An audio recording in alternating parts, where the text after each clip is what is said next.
Politics में कुछ मुलाकातें ऐसी होती हैं कि जब जब दो शख्सियत मिलती हैं तब तब उनकी चर्चा होती है, पर इस बार तो गजब हो गया। एक ऐसी ऐतिहासिक तस्वीर, फिर से मैं बोल दूं, ऐतिहासिक तस्वीर सामने आई है जो पहले अब तक किसी ने नहीं देखी। उस तस्वीर के मायने क्या हैं और क्या उत्तर प्रदेश से उसके तार जुड़े हैं? सबसे पहले मैं आपको बता दूं वो तस्वीर ऐतिहासिक क्यों है और किन दो राजनेताओं की है वो तस्वीर। इन तमाम बातों पर चर्चा करने के लिए मेरे साथ अभिषेक जी जुड़ गए। अभिषेक जी, क्या है, क्यों इस तस्वीर को ऐतिहासिक कहा जा रहा है? पहले कहा आप बता दें तस्वीर दो नेताओं की, यहाँ शुरू कीजिए, वो बता दीजिए एक बार, दिख रही फिर बता दीजिए। दर्शक देखते ही समझ गए होंगे, एक तो हमारे प्रधानमंत्री दूर से दिख जाते हैं, हाँ, और एक है राजस्थान की पूर्व मुख्यमंत्री वसुंधरा राजे। राजे सपरिवार हैं, सपरिवार हैं। ये पहली बार है? पहली बार है कोई तस्वीर सामने, ऐसी तस्वीर सामने पहली बार आई है, वो भी प्रधानमंत्री के आवास में सपरिवार मिली हैं वसुंधरा राजे प्रधानमंत्री से। और टाइम बहुत इंपॉर्टेंट है। आपने अभी कहा ना कि आपने कहा कि कुछ मुलाकातें ऐसी होती हैं कि जयपुर के जो गर्म हवाएं हैं वहां से चलती हैं और सीधा वहां से चल करके और लखनऊ में गोमती नदी के आसपास आके सिमट जाती हैं। यानी कि इस तस्वीर के मायने राजस्थान से लेकर के यूपी तक निकाले जा रहे हैं, इतनी महत्वपूर्ण तस्वीर है ये। पहले राजस्थान पे बात करते हैं, फिर आएंगे यूपी पे। ये सबको पता है कि नरेंद्र मोदी और अमित शाह के युग में, स्पेसिफिक कहें तो 2014 के बाद से ये हाशिए पे गई या इनको हाशिए पे ठेला गया, प्रयास किया गया। उसके बाद आप वहां मौजूद थे जब पर्ची खुलती है 2023 में। सबको लगा या वसुंधरा राजे दावेदार थी या अचानक से भजनलाल शर्मा आ गए, क्योंकि आप वहां मौजूद थे। थोड़ा बताइए। वसुंधरा राजे का उस समय का एक पोस्चर है, बहुत चर्चा में है। जब राजनाथ सिंह ने पर्ची खोली तो वसुंधरा राजे के ऐसी जैसी नाम देखा तो उनकी होठ बुदबुदाए, ऐसा लगा, उन्होंने कहा भजनलाल शर्मा, ये और चेहरे पे हैरत एकदम छपी हुई थी। उनको ये क्लियर हो गया था कि वो नहीं बनने जा रही हैं, मगर भजनलाल शर्मा बन जाएगी ये तो नहीं सोचा था उन्होंने। पूरे चेहरे पर उनकी हैरत छप गई थी कि भजनलाल शर्मा पहली बार का विधायक, उसके पहले सरपंच, एक बार बीजेपी के खिलाफ भी लड़ चुके हैं भजनलाल शर्मा। कहीं कोई पहचान नहीं, कहीं कोई पीछे जनाधार नहीं, कुछ नहीं, और सीधे सीएम ये कैसे हो सकता है? तो वो हैरानी वसुंधरा राजे के चेहरे पर छप गई थी। लेकिन अब लेकिन कितना महत्वपूर्ण है, वसुंधरा राजे ने क्या, जिसे कहते हैं सेल्फ कंट्रोल, मतलब वसुंधरा राजे के बारे में उम्मीद की जा रही थी, अभी भी बहुत लोग करते हैं कि वसुंधरा राजे का मन का कुछ नहीं होगा और चुप बैठ जाएंगी। वसुंधरा राजे जनाधार वाली नेता हैं, वो भजनलाल शर्मा नहीं हैं। उनके पीछे आज भी राजस्थान की सबसे पॉपुलर लीडर हैं, वो कैसे चुपचाप बैठ जाएंगे? लेकिन आप पेशेंस देखिए वसुंधरा राजे का, क्या पेशेंस मेंटेन किया उन्होंने। तब से लेकर के अब तक वसुंधरा राजे का एक भी तेवर ऐसा नहीं है जिसको कि आप बागी कह दें। मैं बीच में यूपी इसलिए जोड़ देता हूं कि यहां तो योगी आदित्यनाथ कुर्सी में रहते हुए बगावती तेवर दिखाते रहते हैं, जबकि कुर्सी मिली हुई है उनको, और इतना जमकर के विरोध है, पार्टी के भीतर विरोध है, संगठन में विरोध है, अपने डिप्टी सीएम से नहीं बन रही है, बीजेपी के कार्यकर्ता लाठी खा रहे हैं, संघ के संगठन भी लाठी खा रहे हैं, विधायक अपने ही मंत्री बैठ रहे हैं, धरने पर बैठ रहे हैं, जमकर के विरोध है उनका। उसके बाद भी अक्सर वो तेवर दिखा देते हैं दिल्ली को कि मैं समझ लेना कि मुझसे नहीं पंगा लेना, ये सब चीजें इस दौर में कर देते हैं। वसुंधरा राजे जिनका जो निर्विवाद है वहां के नेता, कोई ऐसा भी नहीं कि कोई बीच में कह दे नहीं वसुंधरा जी नहीं, उनकी जगह हम हैं, एक भी शख्स ऐसा नहीं है। जो उनकी रीच है, इसके बाद भी उन्होंने वो पेशेंस जो रखा है वो बहुत मायने रखता है। और ये तस्वीर उस पेशेंस से अगर आप इसको जोड़ दीजिए और राजस्थान की टाइमिंग देख लीजिए कि भजनलाल शर्मा जो मुख्यमंत्री हैं उनके खिलाफ किस तरह का माहौल अंदर डेवलप करता जा रहा है, कितना ज्यादा डेवलप कर चुका है। और वसुंधरा राजे पहली बार ये तस्वीर आई है पीएम के साथ में, आप संकेत जोड़िए तो बहुत कुछ समझ में आएगा। परिवार के साथ पहली बार वसुंधरा राजे की तस्वीर आई है नरेंद्र मोदी के साथ। और सबसे बड़ी बात, इसे पारिवारिक तस्वीर समझने की भूल मत करिएगा, इसके बैकग्राउंड में राजनीति है, राजस्थान है और उसका एक सिरा यूपी में भी जाता दिख रहा है। अब आते हैं राजस्थान में, तो सीधी सी बात यह कहें कि भजनलाल शर्मा को बदला जा सकता है, और क्या इस बातचीत का, इस मुलाकात का एक सिरा ये भी है? इसके पहले थोड़ा सा रिवाइंड करते हैं, ये मार्च चल रहा है ना, फरवरी, मेरे ख्याल से 28 फरवरी को अजमेर में एक रैली हुई थी, इसी 28 फरवरी की बात कर रहा हूँ, 28 फरवरी 2026 में। वहां भी प्रधानमंत्री थे और वहां भी वसुंधरा राजे थी। आप वो ट्यूनिंग देख लीजिए, मतलब आपको लग जाएगा कि ये ट्यूनिंग बता रही है कि कुछ तो होने वाला है। और जब प्रधानमंत्री ने वसुंधरा राजे का नाम लिया तो पूरा सभा स्थल तालियों से गड़गड़ा उठा। वहां तमाम नेता थे, किसी पर ये रिएक्शन नहीं आया, लेकिन वसुंधरा राजे पर आया। और जब पीएम की एंट्री होती है तो वसुंधरा राजे जिस तरह से प्रसन्नचित हो जाती हैं और जिस तरह से वो तालियों से स्वागत करती हैं, ये भी ऐसा लगा कि नहीं ये वे फॉरवर्ड है। वसुंधरा राजे के बारे में देखिए, बात, मैं तो राजस्थान में रहा भी हूँ, राजस्थान कवरेज भी किया है। उनके बारे में एक बात ये कही जाती है कि वो मतलब एक चूंकि पुरानी नेता हैं, राष्ट्रीय उपाध्यक्ष अटल बिहारी वाजपेयी जी के जमाने में वो सीएम रही हैं। हाँ। इस लेवल का उनका एक मतलब सीनियर है, काफी सीनियर है पार्टी में, तो स्टैंड लेने वाली महिला हैं। अगर उनके मन की नहीं हुई तो वो उनका स्टैंड, वो विचलित नहीं होंगी, वो स्टैंड दिखेगा आपको, ये कहा जाता है, क्योंकि जनाधार है उनके पीछे। इस सब के बाद भी इतना प्रैक्टिकल अप्रोच, इतना पेशेंस रखना, इतने दिन इंतजार करना और उसके बाद ये यकीन दिला देना केंद्रीय नेतृत्व को कि राजस्थान में बीजेपी का मतलब वसुंधरा राजे हैं, ये अजमेर में दिख गया था। और अजमेर में जब वो तस्वीर आई मधुर, तो ही ये चर्चा हो गया था कि कुछ तो है, मतलब ये जो अभी तक दिख रहा था उससे अलग तस्वीर है ये जो अभी तक दिख रही थी। और उसके बाद ये तस्वीर दिख गई। मतलब आपने रामायण और महाभारत देखा होगा, एक पाशुपत्य अस्त्र होता है और एक ब्रह्मास्त्र होता है। तो ये वो पाशुपत्य अस्त्र, ये ब्रह्मास्त्र, इसके बाद क्या होता है? इसके बाद विजय होती है। और इन तस्वीरों में इनके बेटे भी हैं, दुष्यंत, और जब से झालावाड़ लोकसभा बनी है 2009 में, उसके बाद से उस सीट पर कोई सांसद रहा है दुष्यंत तो बड़े भारी मार्जिन से जीतते हैं, 60% वोट पाकर एक तरफा जीत हासिल करते हैं। तो ऐसा तो कुछ नहीं है कि भाई किसी को एडजस्ट करना हो या किसी को और बड़ा पद देना हो, कुछ ऐसे ही, या महारानी खुद अपने लिए कि हम राजस्थान में मौका दीजिए? अब देखिए, ये तो ऑनेस्टली बात करनी चाहिए कि ये क्या होने वाला, ये आप ये बता नहीं सकते हैं। हाँ, हम गेस कर सकते हैं और गेस करना भी चाहिए। एज ए पॉलिटिकल जर्नलिस्ट आपको सिचुएशन देखनी चाहिए और उससे नतीजा क्या निकलता है उस पर बात करनी चाहिए। क्या होने वाला है मोदी शाह की बीजेपी में कोई बता नहीं सकता है। बिहार में क्या होने वाला था किसको पता था? क्या नहीं आइडिया होता है क्या हो गया। अब लोग चर्चा कर रहे हैं कि नहीं, ये नहीं, ऐसा था तो वैसा था, ये लॉजिक था। ये सब लॉजिक जब चीजें घट जाती हैं उसके बाद जोड़ा जाता है। लेकिन यहां पर क्या है कि कुछ बातें मैटर कर रही। नंबर एक चीज, जो राजस्थान के हालात हैं, क्या भजनलाल शर्मा राजस्थान संभाल पा रहे हैं? राजस्थान में चूंकि अलग अलग वहां ऑलरेडी गुलाब चंद कटारिया, उनका एक अलग अपना परसोना, उनका अलग गुट, वसुंधरा राजे का अलग, राजेंद्र राठौड़ आज कहाँ है, कल कहाँ थे, कई सारी बातें। भजनलाल शर्मा सीएम बन गए हैं, हाँ, गजेंद्र सिंह शेखावत, राजवर्धन राठौर, हालांकि इस गेम में कहीं नहीं, लेकिन हैं तो वहां पर हैं, वो भी हैं। तो इस तरह से अलग अलग जो फैक्शन है, तो ऐसा लीडर वहां पर वैसे भी जरूरत थी जो इन सबको अपने व्यक्तित्व के अंदर इनको समेट सके। भजनलाल शर्मा वो काम कर पाए? नहीं कर पाए। नंबर 2, क्या भजनलाल शर्मा वो सुशासन दे पाए जिसकी उम्मीद थी बीजेपी को कि उस सुशासन के दम पर हम आने वाले समय में एक लंबी पारी की बुनियाद राजस्थान में रख सकते हैं? क्या वो हो पाया? उस पर भी बहुत सारे सवाल हैं। और सबसे बड़ी बात है कि आपने वसुंधरा राजे को वहां पार्टी सत्ता में आई, इसके बाद भी वसुंधरा राजे को नहीं जगह दी और उनकी जगह भजनलाल शर्मा को लेकर के आए। तो क्या भजनलाल शर्मा वसुंधरा राजे की जगह पर अपनी पोजीशन बना पाए? वो भी दिख रहा है कि नहीं बना पाए। ये सारे संकेत, और अब जो ये दिख रही है, मतलब ये जो तस्वीर है ये अब तक कभी नहीं आई। यानी कि वसुंधरा राजे जो थोड़ी बहुत, जो कहते हैं ना, झिझक थी, इतनी सीनियर लीडर हैं और नरेंद्र मोदी या अमित शाह के आगे वो अपनी बातें कहेंगी, लेकिन कहां तक कहेंगी? एक कहीं से ईगो आड़े आता है कि मैं इंडिकेशन दे दिया ना आपको कि भाई आपने जिसको चुना वो और परफॉर्म नहीं कर पा रहा तो आप मुझे मौका दीजिए। लेकिन जिसे कहते हैं कि विनम्रता और सदाशयता, उसको सामने से, फ्रंट से दिखा देना कि हमारे अंदर कोई ईगो वाली बात नहीं है। अगर ये बात कही जाती, उनके बारे में कही जाती रही है कि भाई एक फैमिली से आती हैं, एक उनका लीगेसी है, 2 बार की सीएम रह चुकी हैं, एक ईगो होता ही है। लेकिन अगर वो सब विलीन हो जाए, अजमेर में तस्वीर और ये तस्वीर ये बता रही है कि मुझे नहीं लगता है कि कोई वसुंधरा राजे और उनके आने वाले सुनहरे भविष्य के बीच में कोई बहुत ज्यादा दूरी बची हो, ऐसा दिखती नहीं है मुझे।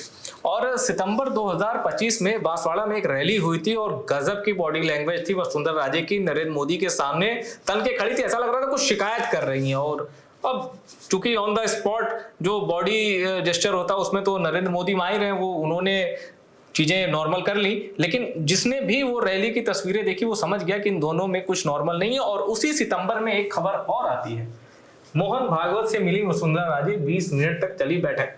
तब भी इस खबर ने बड़ी सुर्खियां बटोरी थी, तब भी लोगों ने इसको राजस्थान में सत्ता हस्तांतरण से जोड़ा था।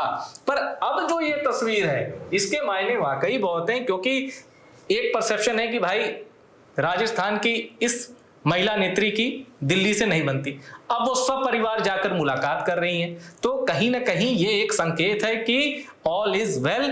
अब राजनीति में इसका असर दिखेगा कि नहीं वो तो आने वाला समय बताएगा। पर अब इस तस्वीर का यूपी कनेक्शन ढूंढते हैं, क्या लग रहा है? देखिए, यूपी का कनेक्शन तो इस समय हर तस्वीर का दिख जाता है, जो यूपी के हालात हैं। बीजेपी के अंदर आप चर्चा करके देख लीजिए, सबसे अधिक उनको चिंता अगर कहीं की है तो यूपी की चिंता है। इसलिए चिंता है क्योंकि यूपी को उन्होंने सोचा था कि यूपी बीजेपी के लिए एक ऐसी प्रयोगशाला बन जाएगी जिसके जरिए बीजेपी पूरे देश में मैसेज देगी कि ये देखिए हमारा हिंदुत्व का चेहरा है, ये हमने एक मॉडल रखा है। और वो उत्तर प्रदेश बीजेपी के लिए हिंदुत्व की जगह जातिवाद की सबसे बड़ी प्रयोगशाला हो गया। इतने वहां आरोप लगे योगी आदित्यनाथ पे ठाकुरवाद के कि बीजेपी दंग रहेगी कि क्या आए थे हरिभजन को होटल लगे कपास वाला मामला हो गया, खुद दंग रहेगी कि ये कैसे हो सकता है। तो यूपी तो इनको ठीक करना है। नंबर 1 जाति का मामला जबरदस्त है। नंबर 2 कानून व्यवस्था यूपी की, ये एक तो इनकाउंटर की शोर है, ये इनकाउंटर वो भी अलग कहानी हो, जब खुलेगी तब खुलेगी इनकाउंटर। अभी हाईकोर्ट ने कहा कि जो हाफ इनकाउंटर हो रहे हैं प्रमोशन के लिए और सोशल मीडिया में प्रसिद्धि पाने के लिए तमाम तरीकों से हाफ इनकाउंटर किए जा रहे हैं, वो बात की बात है। लेकिन आप लॉ एंड ऑर्डर की बात करें, जो नेशनल क्राइम रिकॉर्ड ब्यूरो की रिपोर्ट बताती है महिलाओं के खिलाफ सबसे अधिक अत्याचार हैं, दलित पे सबसे अधिक अत्याचार है, तमाम सारे मामले सामने आ रहे हैं। करप्शन के मामले जम करके सामने आ रहे हैं और उन करप्शन के मामले ऐसे आ रहे हैं कि अखबारों में, जबकि अब कहा जाता है कि अखबार उतने स्वतंत्र नहीं हैं, इसके बाद भी छापना पड़ रहा है क्योंकि इतना ज्यादा फ्लो है। सीएजी की रिपोर्ट में आ रहा है कि कानून मंत्रालय, योगी आदित्यनाथ का अपना मंत्रालय, वहां पर करप्शन के बारे में कहानियां लिखी हुई हैं, सीएजी की रिपोर्ट की बात है। तो इन सब को देखते हुए उनको यूपी को ठीक करना है सबसे बड़ा। अब यूपी को ठीक करने में चैलेंज क्या है? जात का कैलकुलेशन। योगी आदित्यनाथ आज की तारीख में देश के सबसे बड़े ठाकुरवादी नेता बन चुके हैं, ये उनकी उपलब्धि भी है। उनकी उपलब्धि ऐसी है कि वो इतने बड़े नेता राजपूतों के, ठाकुरों के हो चुके हैं कि उनको हटाने से पहले सोचना पड़ेगा कि आप ऐसा ना हो पूरे देश में ठाकुरों को नाराज कर दें। तो सवाल है कि अगर आपको ये करना है तो आपको एक काउंटर भी तैयार करना पड़ेगा। कौन काउंटर है? वसुंधरा राजे सिंधिया है। अब आप कहेंगे कि सिंधिया तो ओबीसी है मध्य प्रदेश में, ये वहां पर है ना। अभी ज्योतिरादित्य सिंधिया ने ये बात कही कि हम ओबीसी हैं, उसके बाद से ये चर्चा शुरू हुई कि सिंधिया ओबीसी है। लेकिन एक परसेप्शन आज भी यही कहता है कि राजपूत, गुर्जर और जाट, इन तीनों का कॉम्बिनेशन है वसुंधरा राजे सिंधिया। राजपूत मायके से, जाट अपनी ससुराल से और गुर्जर अपने समधियाने से, तीनों का कॉम्बिनेशन वसुंधरा राजे सिंधिया है।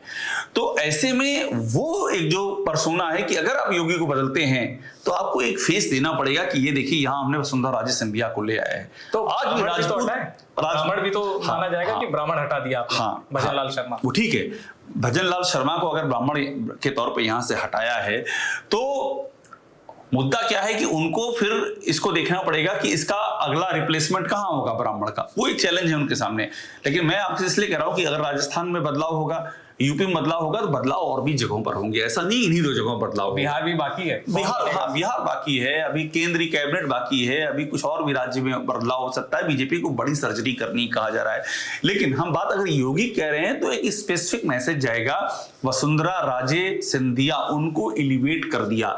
वसुंधरा राजे सिंधिया का परसेप्शन इतना बड़ा है आज की तारीख में भी कि जब वो सामने आता है तो उसके सामने फिर वो अपने आप में चर्चा है, अपने आप में उन पर, जैसे योगी आदित्यनाथ का एक पर्सोना चलता है कि योगी ने ये किया वो किया और मीडिया में कवरेज, ये वो सब, ये सारी चीजें वसुंधरा राजे के सिलसिले में 2 गुना आगे जाती हैं, जो उनका पूरा एक लीगेसी रही है।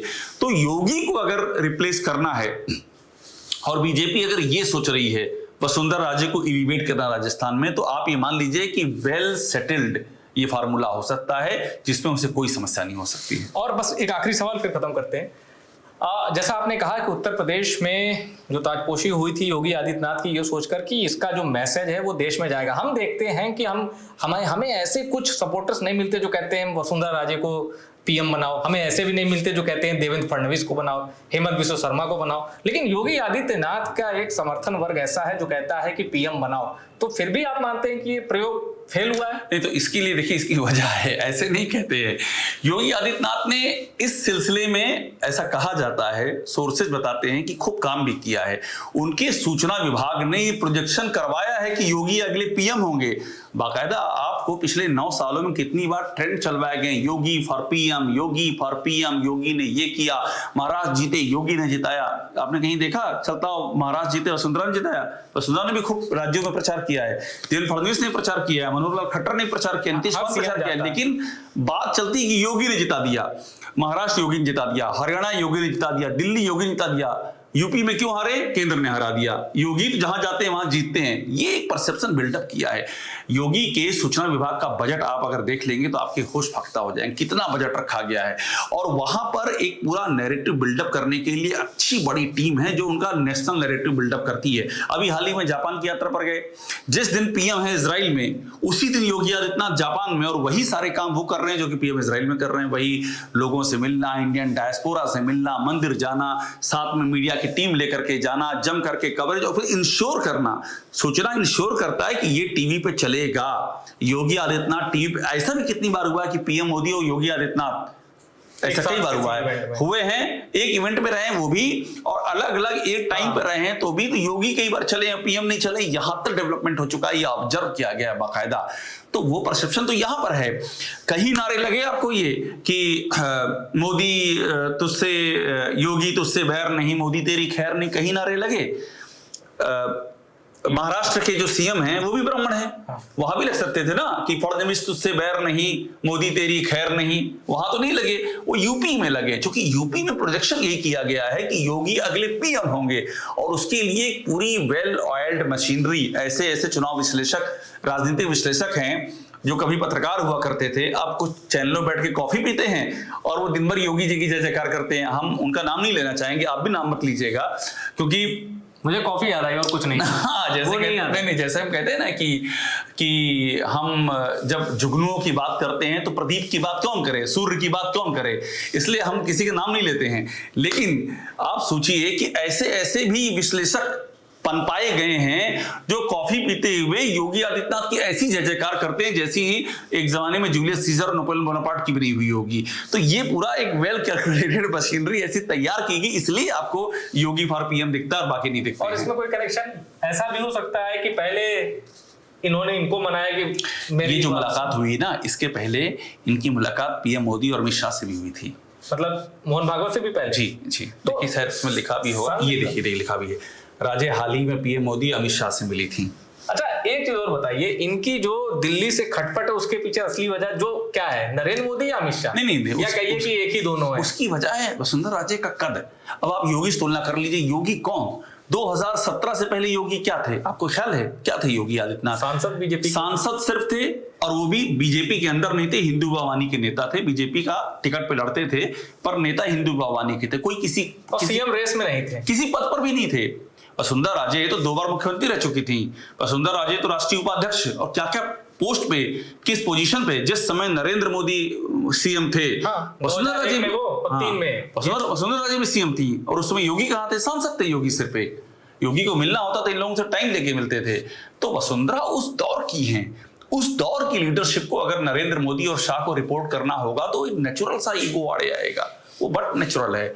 योगी आदित्यनाथ में तो ईगो, उनकी सूचना विभाग ने इतना गुब्बारा फुला दिया है कि होने वाले पीएम है कि वो ईगो आसमान पे छू गया, बट यहाँ नेचुरल ईगो है, वो एक समस्या रही है। लेकिन वो पेशेंस है वसुंधरा राजे का, उन्होंने धैर्य के साथ में उस ईगो को एकदम टोन डाउन किया, और अब तो एकदम इतना सहज मामला है कि ये सहज मामला ही बहुतों को असहज बना रहा है।